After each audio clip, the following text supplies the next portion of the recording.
오늘 본문은 여로보암의 아들과 르호보암의 이야기입니다. 오늘 본문 앞부분은 여로보암의 아들 아비야에 대해서 알려줍니다. 아비야가 병들었는데 여로보암은 아내에게 변장하여 실로로 가서 예언자 아히야에게 아이가 어떻게 될지 문의하라고 합니다. 아히야는 여로보암에게 열 지파를 주시겠다는 하나님의 말씀을 전한 사람입니다. 이때 아히야는 나이가 많아 눈이 어두웠는데 변장했음에도 불구하고 자신을 찾아온 사람이 여로보암의 아내임을 정확하게 맞춥니다. 그는 하나님의 명령을 받아 흉한 일을 전한다고 알립니다. 하나님은 다윗처럼 전심으로 따르지 않고 정직한 일을 행하지 않고 악을 행하고 다른 신과 우상을 만들었다고 정죄하시면서 재앙을 내리시겠다고 선포하십니다. 이와 함께 여로보암의 아내의 발이 성읍에 들어갈 때 그 아이가 죽을 것이라고도 알려줍니다. 오늘 본문은 여호와께서 이스라엘 위에 한 왕을 일으키신즉 그가 그날에 여로보암의 집을 끊어버리리라 한 그때가 바로 이때라고 언급합니다. 결국 여호와께서 여로보암의 죄로 말미암아 이스라엘을 버리셨다고 알려줍니다. 여로보암의 아내가 일어나 디르사로 돌아가서 집 문지방에 이르를 때에 그 아이가 죽었습니다. 여로보암의 그 남은 행적은 이스라엘 왕 역대 지략에 기록되었다고 알려줍니다. 여로보암이 왕이 된 지 20년 후 그의 아들 나답이 왕이 되었다고 설명합니다. 오늘 본문 뒷부분은 르호보암 이야기입니다. 그가 왕에 오를 때 41세였는데 예루살렘에서 17년 동안 다스렸다고 합니다. 다만 르호보암의 어머니가 암몬 사람이었다고 알려줍니다.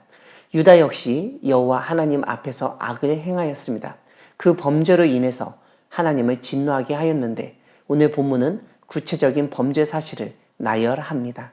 산 위에와 모든 푸른 나무 아래에 산당과 우상과 아세라상을 세웠고 남색하는 자가 있었고 여호와께서 이스라엘 자손 앞에서 쫓아내신 국민의 모든 가증한 일을 무리가 본받아 행했습니다. 그래서 르호보암 왕 5년에 애굽 왕 시삭이 올라와서 예루살렘을 치고 여호와의 성전에 보물과 왕궁의 보물을 모두 빼앗아갔고 솔로몬이 만든 금 방패를 다 빼앗았다고 알려줍니다.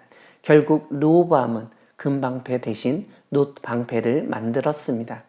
르호보암의 남은 사적과 업적은 유다 왕 역대지략에 기록되어 있다고 하면서 르호보암과 여로보암 사이에 항상 전쟁이 있었다는 사실도 밝힙니다. 르호보암이 죽은 후 아들 아비암이 왕이 되었습니다. 사랑하는 광야교회 성도 여러분, 하나님은 사람의 생사를 주관하시며 사람의 죄와 악에 대해서 평가하시는 분이십니다. 오늘 본문에서 여로보암의 아들 아비야의 죽음은 북이스라엘을 허락하신 하나님을 버리고 베델과 단에 금송아지 우상을 세워 섬기게 한 여로보암의 죄악에 대한 심판이었습니다. 왜냐하면 하나님은 9절과 10절에서 다른 신을 만들며 우상을 부어 만들어 하나님을 버린 여로보암에게 속한 사내를 다 끊어 버리시겠다고 말씀하셨기 때문입니다. 이와 함께 하나님의 선지자 아히야가 예고한 대로 그가 죽었다는 사실도 주목해야 합니다. 다만 이렇게 일찍 죽은 아비야에 대해서 우리가 안타까워하고 슬퍼하기만 해서는 안 된다는 점도 일깨웁니다. 13절은 오직 아비야만 묘실에 들어갔다고 언급하면서 그가 하나님 여호와를 향하여 선한 뜻을 품었다고 알려주고 있기 때문입니다. 이것은 여로보암에게 속한 나머지 사내들은 제대로 장사를 치르지도 못하게 될 것을 은연중에 알리신 말씀이기도 합니다. 아비야를 먼저 보낸 여로보암도 그리 오래 살지 못했습니다. 오늘 본문은 아비야 죽음 이후 바로 여로보암의 죽음을 언급하며 하나님이 10개 지파를 주시고 북이스라엘 왕이 되게 하셨지만 결국 그도 죽었다는 사실을 상기시킵니다. 하지만 북이스라엘의 왕만 죽는 것이 아닙니다.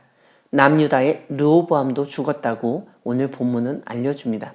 이런 가운데 특별히 오늘 본문에서 우리가 주목해야 할 점은 르호보암의 죄악이 아니라 유다의 죄악을 언급하고 있는 부분입니다. 22절은 유다가 악을 행하고 조상들보다 더욱 심하게 죄를 범하였다고 고발하고 있습니다. 유다의 죄악은 무엇보다 산당과 우상과 아세라상을 세우고 가나안 사람들의 가정한 모든 일을 본받아 행한 것이었습니다.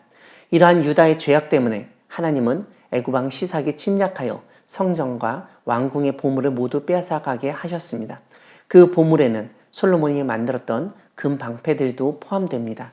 르호보암이 제대로 통치하지 않자 백성들이 우상 숭배에 빠지고 죄악이 커지자 결국 나라가 도탄에 빠지게 됐던 것입니다. 그리고 무엇보다 북이스라엘과 남유다는 항상 전쟁이 있었다고 합니다.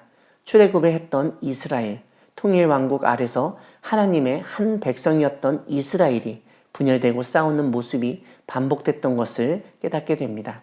오늘 본문은 분열왕국 시대 첫 왕이었던 여로보암과 르호보암이 죽었지만 그것으로 모든 것이 끝나지 않았음을 일깨웁니다.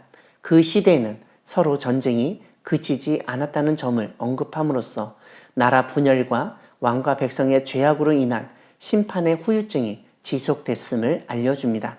이러한 이스라엘 역사를 반면교사 삼아서 하나 되기를 힘쓰며 하나님 앞에서 죄악을 범하지 않도록 언행을 조심하는 우리 모두가 되기를 소망합니다. 아멘.